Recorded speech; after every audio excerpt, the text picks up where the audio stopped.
بسم اللہ الرحمن الرحیم۔ تقسیم ہند سے پہلے کی بات ہے کہ لائل پور کے ایک گاؤں میں عجیب واقعہ پیش آیا۔ لائل پور یعنی موجودہ فیصل آباد کا ایک گاؤں فاضل پور، جس کی لوگ مثالیں دیا کرتے تھے، یہ اپنی نوعیت کا عجیب گاؤں تھا جس میں موجود تمام گھروں کے دروازے نہیں تھے۔ وجہ یہ تھی کہ وہاں پچھلی ایک صدی سے کوئی ایسا واقعہ نہیں ہوا تھا جس میں لوگوں کی مال و جان کو کسی قسم کا خطرہ ہو۔ لوگوں کے مال مویشی سارا دن ایک دوسرے کے کھیتوں میں چرتے پھرتے تھے اور شام کو اپنے اپنے گھروں میں واپس چلے جاتے تھے۔ اگر کسی گھر میں شادی ہوتی تو گویا پورا گاؤں سجایا جاتا تھا اور ایک دوسرے کی غمی میں بھی سب شریک ہوتے تھے۔ اس گاؤں میں ایک زمیندار جس کا نام نواب چاند تھا، یہ کاشتکار ہونے کے ساتھ ساتھ ایک انگریز کمشنر کا منشی بھی تھا۔ فاضل پور گاؤں کے مسائل حل کرانے میں پیش رہتا اور تمام گاؤں والے نواب چاند کی بہت عزت کرتے تھے۔ ایک دفعہ منشی کی بیٹی رانی کپاس کے کھیت میں کپاس چن رہی تھی کہ ایک عجیب واقعہ پیش آیا۔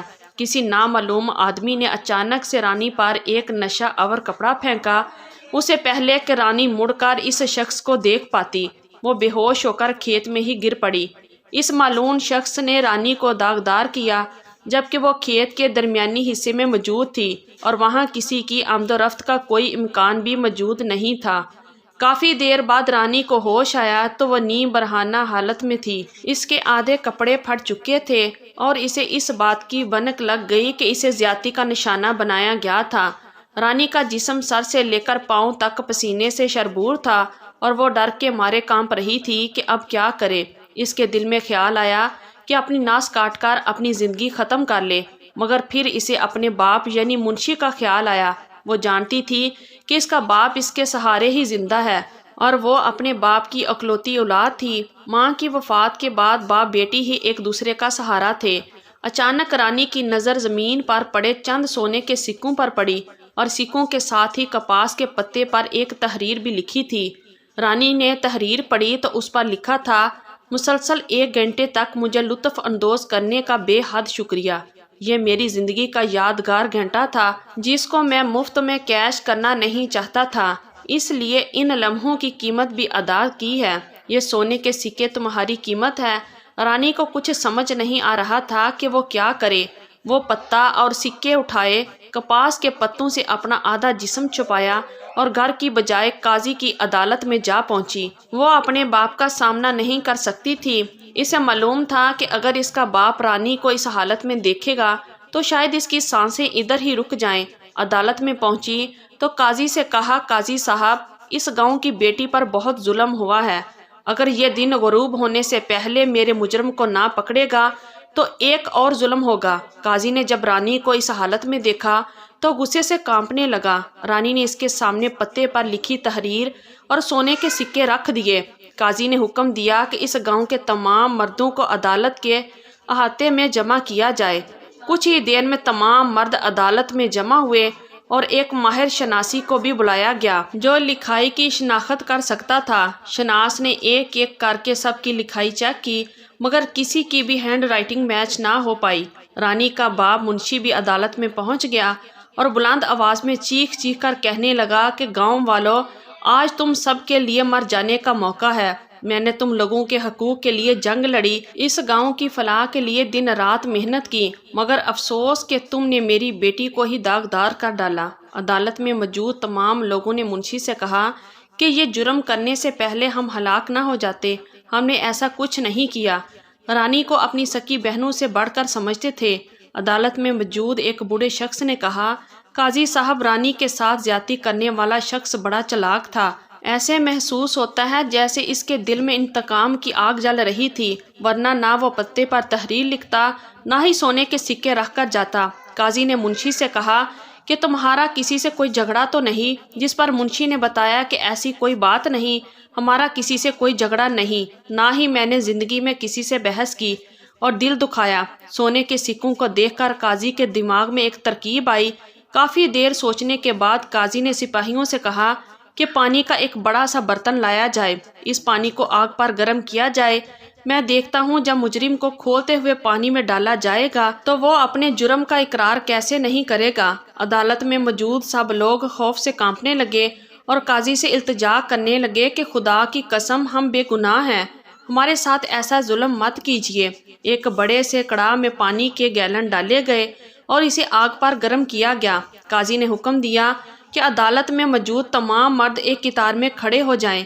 یہ بات سنتے ہی گاؤں کے مرد حضرات کی چیخیں نکل گئی، انہیں اپنی موت اپنی آنکھوں کے سامنے نظر آنے لگی۔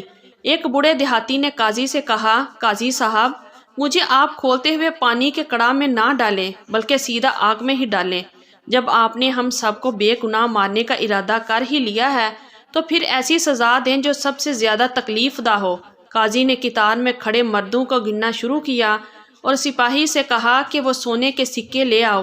سپاہی سونے کے سکے قاضی کے سامنے لایا تو قاضی نے انہیں کھولتے ہوئے پانی میں ڈالا۔ عدالت میں موجود تمام لوگ قاضی پر حیران ہوئے کہ یہ کیا کرنے جا رہا ہے، مگر اب انہیں اس بات کا یقین ہو چکا تھا کہ کم از کم ہمیں تو اس پانی میں نہیں ڈالا جائے گا۔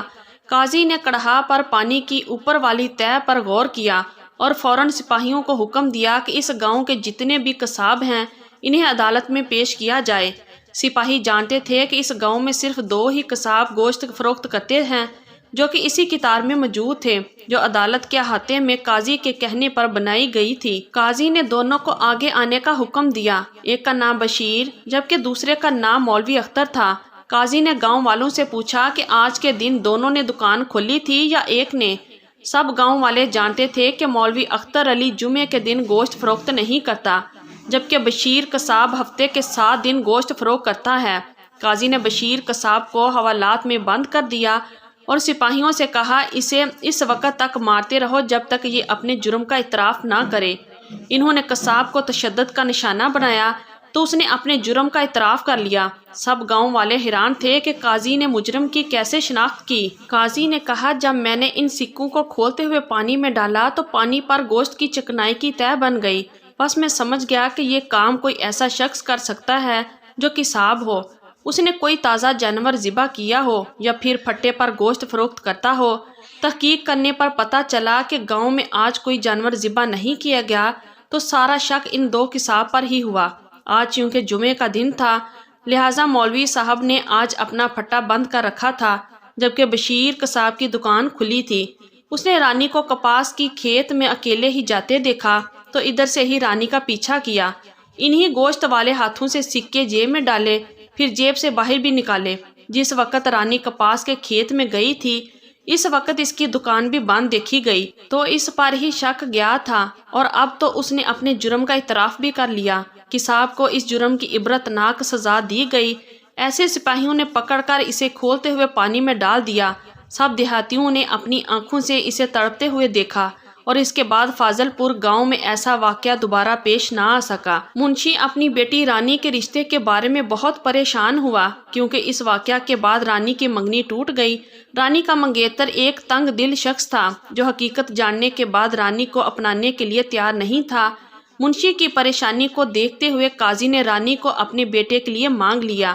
منشی نے عزت کے ساتھ رانی کو اپنے گھر سے رخصت کیا اور رانی نے اپنی نئی زندگی کا آغاز کیا۔ تو یہ تھی ہماری آج کی سٹوری۔ اگر آپ لوگوں کو اچھی لگی ہے تو پلیز ویڈیو کو لائک کیجئے اور ہمارے چینل کو بھی سبسکرائب کیجئے اور کمنٹ باکس میں اپنی رائے کا اظہار ضرور کیجئے۔ شکریہ، اللہ حافظ۔